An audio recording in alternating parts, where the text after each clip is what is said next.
బంగ్లాదేశ్ లో హిందూ దేవాలయాలపై జరుగుతున్న దాడులను ఖండిస్తూ నిజామాబాద్ జిల్లాకు చెందిన హిందూ ఐక్యవేదిక ఆధ్వర్యంలో బంద్కు పిలుపునిచ్చారు.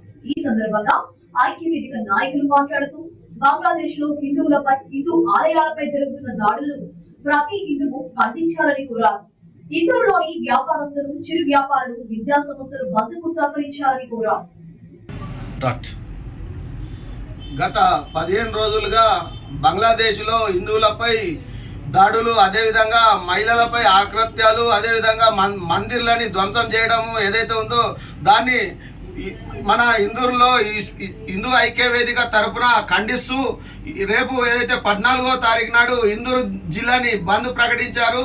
ఆ బంద్లో భాగంగా ప్రతి ఒక్క హిందూ బంధు అందరూ కూడా ఈ బంధు మాయిదే అన్న విధంగా ప్రతి ఒక్కరు కూడా ఈ బంద్లో పాల్గొని వ్యాపార సంస్థలు కానివ్వండి, సినిమా థియేటర్లు కానివ్వండి, అదేవిధంగా పెట్రోల్ బంక్ వారు ప్రతి ఒక్కరు కూడా ఈ బంద్లో సహకరించి ప్రతి ఒక్కరు కూడా బంద్ చేసి అందరూ కూడా ఏదైతే బంగ్లాదేశ్లో ఉన్న హిందువులకు మేము అందరం సపోర్ట్ చేస్తున్నాం, మద్దతు తెలుపుతున్నాం, అదేవిధంగా వాళ్ళ మీద జరుగుతున్న దాడులను మేము ఖండిస్తున్నామని చెప్పి రోడ్లపైకి వచ్చి ప్రతి ఒక్కరు నిరసన తెలియజేయాలని చెప్పేసి ఏదైతే హిందూ ఐక్యవేదిక పిలిపించిందో దానికి హిందూ సంఘాలు అందరం కూడా, అదేవిధంగా విశ్వ హిందూ పరిషత్, హిందూ వాహిని, బజరంగ్ దళ్ ప్రతి ఒక్కరు కూడా దీనికి పూర్తిగా మద్దతు తెలుపుతూ ఈ బంద్ను విజయవంతం చేస్తామని చెప్పి చెప్తున్నాం.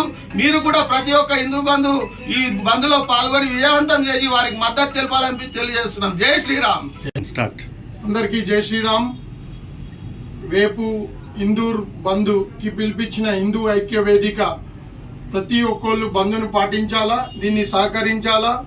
బంగ్లాదేశ్ హిందువులపై అత్యాచారాన్ని జరగకుండా ఆపడం కోసం ఈ బంధు నిరసన తెలుపుతున్నాం. కాబట్టి ప్రతి ఒక్కళ్ళు బంధుని సహకరించాలా. వ్యాపార సంస్థలు, పెట్రోల్, విద్యాశాఖలు అన్ని బంధించాలని మేమందరం కోరుతున్నాం. జై శ్రీరామ్.